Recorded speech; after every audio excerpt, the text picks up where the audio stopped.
Pues para mí es muy importante porque es un premio que es el máximo premio que da la Asociación Filosófica de México, que representa a todos los filósofos del país y de la cual he sido también presidente de esa asociación.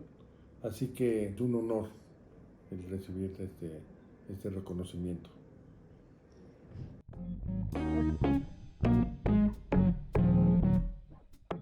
Bueno, hay muchas cosas que hemos hecho, sobre todo aquí en el Departamento de Filosofía de la UAM. Hemos hecho cosas importantes, como hicimos una revista que se llama Investigación Humanística, que ya no se publica, pero que era producto de toda la universidad. Lo más importante es que hicimos un centro de documentación en filosofía latinoamericana e ibérica, CEFILIBE, a partir del cual hemos hecho muchas actividades de todo tipo. Actividades como una exposición de filósofas y pensadores en la Plaza de la Constitución, en la Feria Internacional del Libro, que fue por primera vez en la historia que se hace eso. No tenemos los filósofos mucha práctica de difundir lo que hemos sido, pero yo creo que el haber puesto a todos los principales filósofos, pusimos desde Sor Juan Inés de la Cruz, pusimos a los filósofos del exilio español, a nuestros filósofos José Gaos, José Vasconcelos, Antonio Caso, Adolfo Sánchez Vázquez, hasta nuestro filósofo Luis Villoro. Y hay una exposición de los filósofos desde el principio de la filosofía hasta la actualidad. Y fue muy interesante porque el pueblo llegó, la gente común y corriente, y no conocía quién eran los filósofos. A mí me decían, bueno, yo nunca había visto un filósofo aquí, estos son, sí, y además son importantes. Yo explicaba cada una de las fotografías, y esa exposición fue muy interesante porque también la hicimos aquí en la universidad y también en Aguascalientes. Se expuso en un congreso de filosofía de la asociación esa exposición. O sea que esa exposición fue un logro. Luego nuestro centro de documentación también fue un logro. Allí hemos creado una enciclopedia electrónica de la filosofía mexicana. ¿Por qué? Porque no hay un lugar en donde se pueda ver cuáles han sido los filósofos y las filósofas que han estado presentes aquí. Y tenemos muchos. Y hemos hecho esta enciclopedia con mucho profesionalismo, porque las entradas solo han sido de personas especialistas. Así que ese ha sido un logro que creo yo interesante. Y también hemos hecho celebraciones del Día Mundial de la Filosofía, que se estableció en 2018 por la UNESCO, en donde, no sé si un poco antes, pero en donde la UNESCO quería que ese día se dedicara a la filosofía mundial, a difundir ante la gente qué es la filosofía, qué significado tiene, qué importancia tiene. Y hemos hecho aquí en la UAM varias celebraciones. Es el jueves de la tercera semana de noviembre todos los años. Y el año pasado yo hice un video sobre Sócrates, que es una figura muy interesante. Y fue realmente interesante esa. Me fui a ver todos los testimonios que hay sobre Sócrates, etc. Y pusimos una figura emblemática importante de la filosofía. Así que hemos hecho muchas cosas de difusión de la filosofía y de investigación de ella. También, por ejemplo, saqué un libro que se llama Esbozo Histórico de la Filosofía en México, donde hago un análisis de la filosofía mexicana del siglo XX. Entonces también esas actividades. Así que hemos estado activos para conocer nuestra tradición, mucho importante. Y también conocer la filosofía,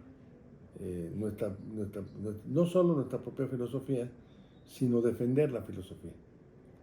Esto es una de las cosas también que me parecen importantes. En 2018, el gobierno de Felipe Calderón eliminó la filosofía de la educación media superior, o sea, de la preparatoria. Normalmente en la preparatoria se llevaban hasta ese momento ética, estética, lógica y filosofía, que son fundamentales para el estudiante, para la formación. ¿Quién piensa que la ética no es importante en el mundo actual, ¿no? O la lógica, ¿no?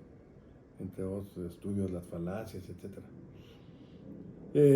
Bueno, pues Calderón con un documento dijo, quítense las materias filosóficas y quítense las humanidades también.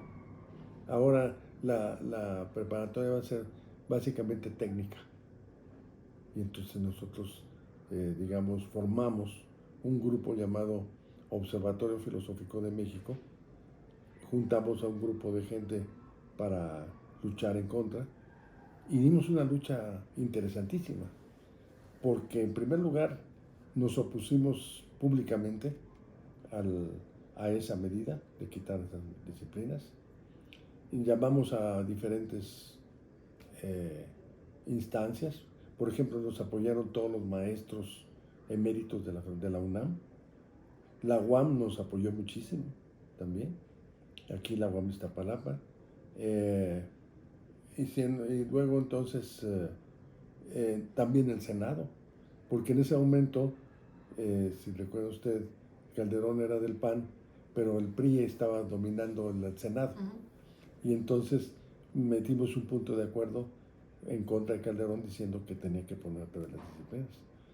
Fue allí nos ayudó esta deportista llamada Ana Gabriela Guevara, que aceptó proponer un punto de acuerdo ante el Senado, y el Senado dijo que estaba bien, incluyendo los del PAN, porque le dijeron los del PAN, ¿cómo es que Calderón quita las materias humanísticas si realmente esa es una de nuestras banderas?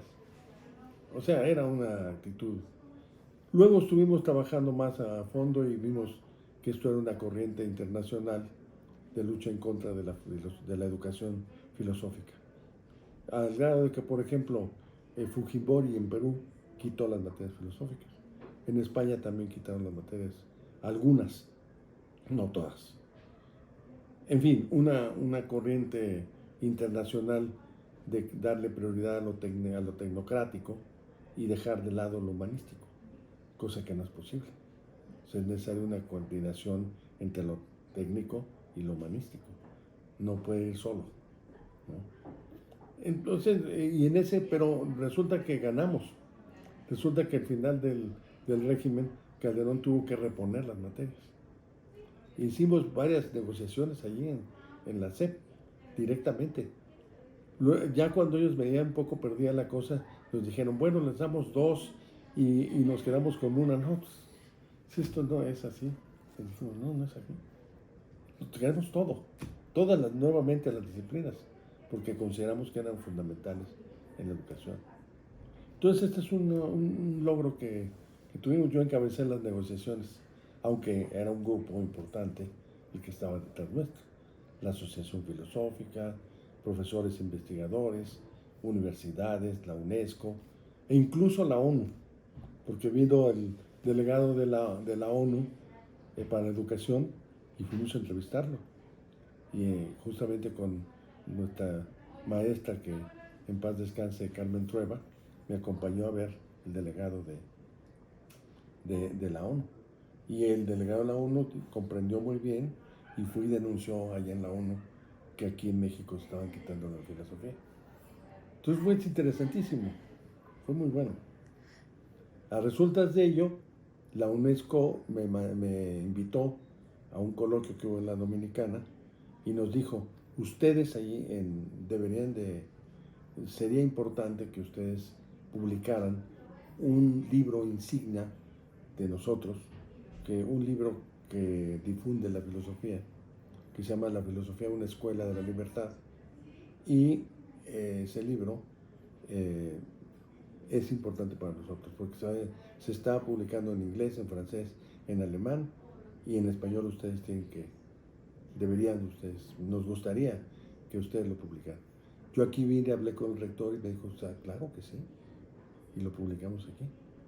Y luego lo tenemos en forma digital, lo tenemos en nuestra página de web de nuestro centro de documentación, que más es Cefilibe, ¿no?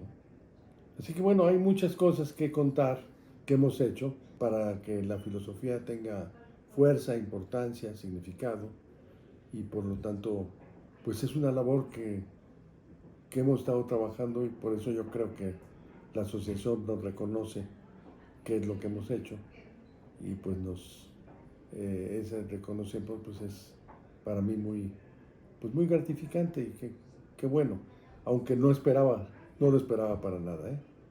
No, nunca lo solicité, nunca, más bien de sorpresa.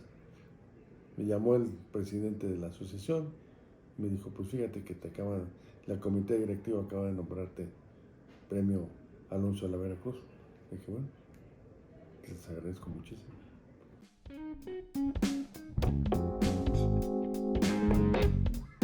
Hay la idea de que quien entra a filosofía no va a ganar dinero, y por lo tanto es mejor una carrera, digamos, práctica o utilitaria, ¿no? Mejor contabilidad, mejor economía, o bueno, ahora computación, ¿no? Ingeniero en computación, a lo mejor eso es lo último, no sé, hacer GPTs y no sé qué. Bueno, yo creo que yo creo que hay vocaciones. La gente tiene vocaciones. En mi caso, yo vi todas las disciplinas. A ver, ingeniería, eh, industrial, arquitectura, medicina, todo. Me gustaba mucho la medicina, pero una cosa es gustarle a uno algo, una cosa es gustarle a uno el fútbol y otra cosa es que sea futbolista, ¿no?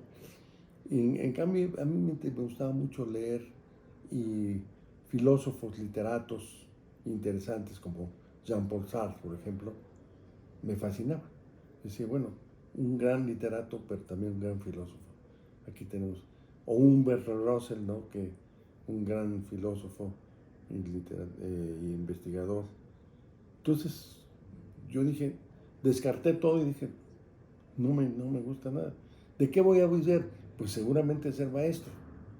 Y bueno, no solo fui maestro, sino fui jefe de departamento y fui presidente de una asociación, y como cualquier profesor de tiempo completo en la universidad, pues vive uno igual que otros como colegas de otras disciplinas.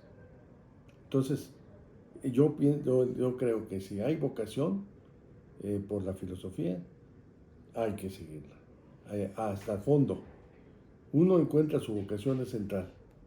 Si no la encuentra, si no es forzado, si es forzado, uno tiene que hacer. Si no le gustan las matemáticas, ¿cómo va a ser matemático, no? Si le gusta mucho leer, pues ahí está dentro de la concepción, ¿no? O escribir, o imaginar, desarrollar cosas. Así que yo le recomiendo que se encuentre su vocación, esa es. Y hay que seguirla hasta el último, hasta donde sea, hasta donde dé. Sí, definitivamente es el gran esfuerzo. Y eso va a premiar. Cualquier persona que haga un gran esfuerzo, que tenga vocación, haga un esfuerzo, yo creo que va a desarrollar. Y luego si tiene imaginación, pues puede hacer cosas también nuevas, propuestas nuevas.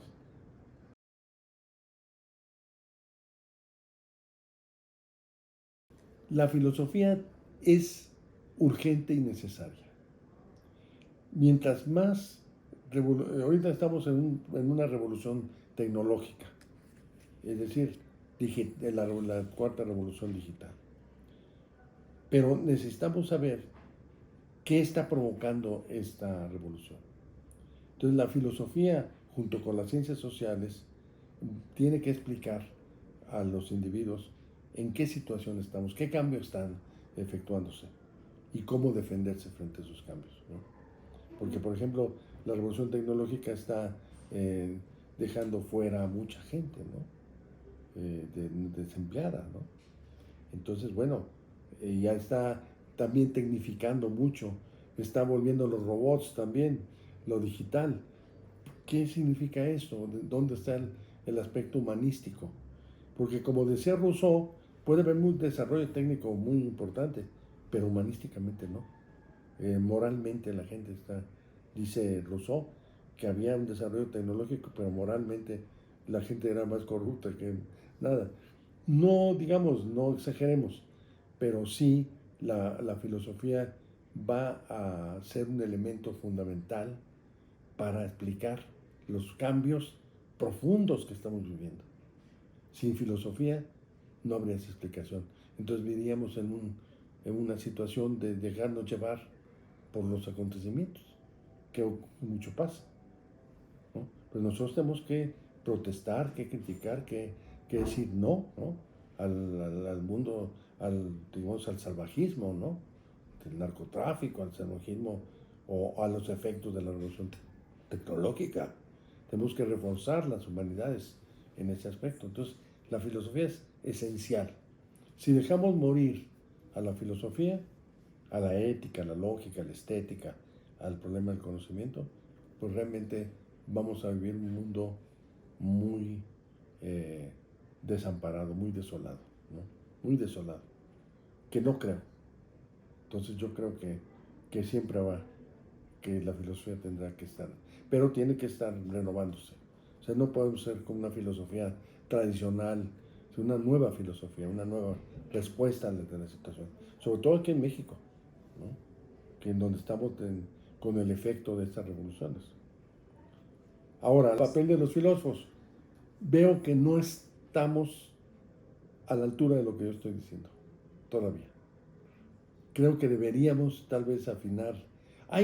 Vamos a decir, ¿me está usted hablando del mundo o me está usted hablando solo de México?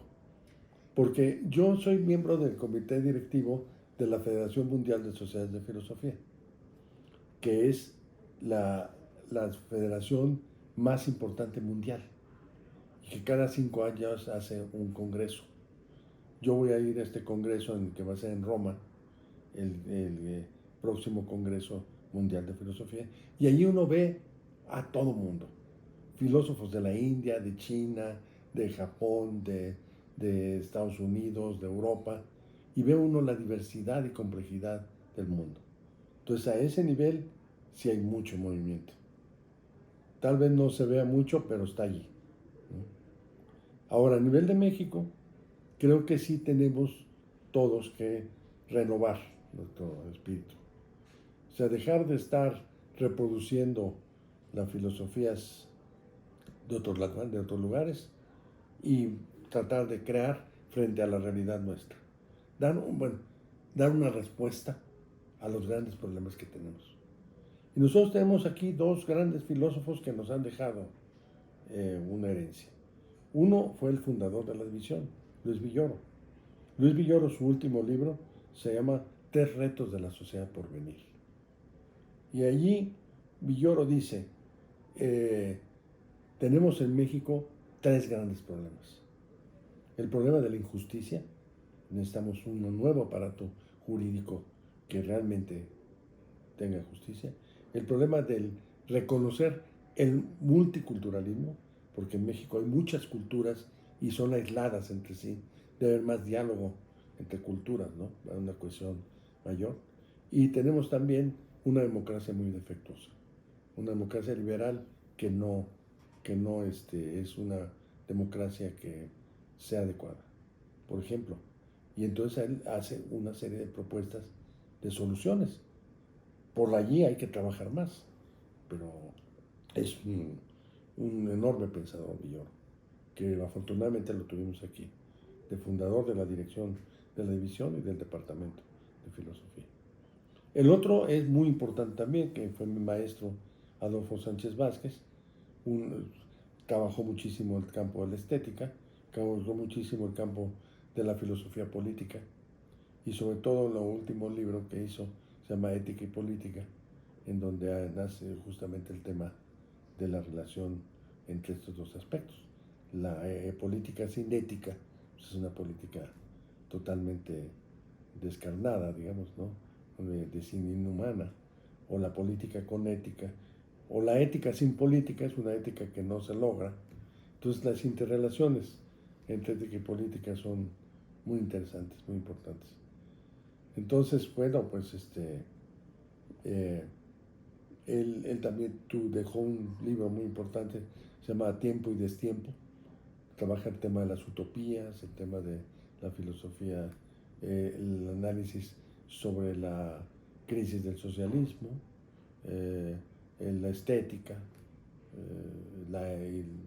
y el exilio, también habla sobre el exilio, que es un tema interesantísimo el exilio, porque hay muchos filósofos que han tenido que salir al exilio, desgraciadamente, pero han sido grandes filósofos.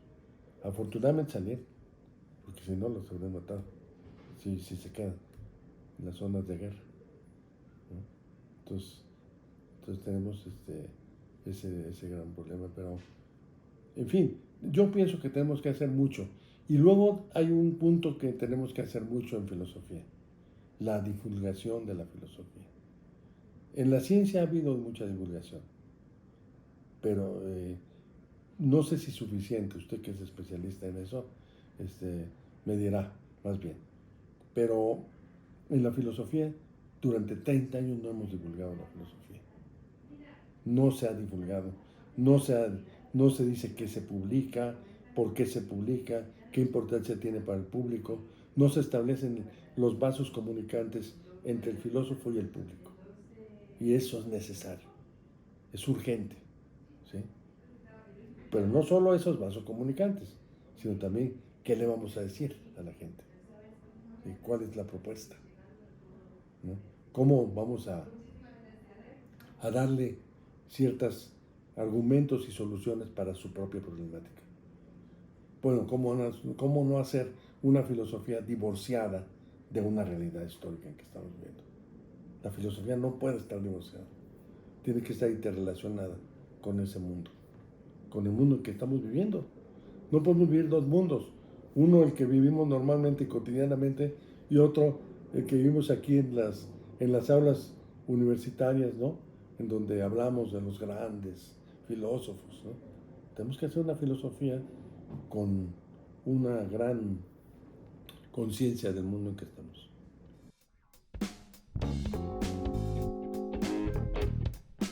Me invitaron el próximo, en noviembre, primera semana de noviembre, va a ser el próximo Congreso Internacional de Filosofía de la Asociación Filosófica. A mí me han invitado a hacer la conferencia inaugural, así que voy a celebrar la conferencia inaugural por allí. Y luego el miércoles va a ser la entrega de la medalla, es otra celebración. Entonces voy a tener varias celebraciones en ese sentido, ¿no? Y luego, desde luego que con amigos, realmente celebrar que estamos aquí, celebrar que estamos a favor de una disciplina muy noble y extraordinariamente interesante, y ya le digo que es un gozo, es el gozo de vivir filosóficamente.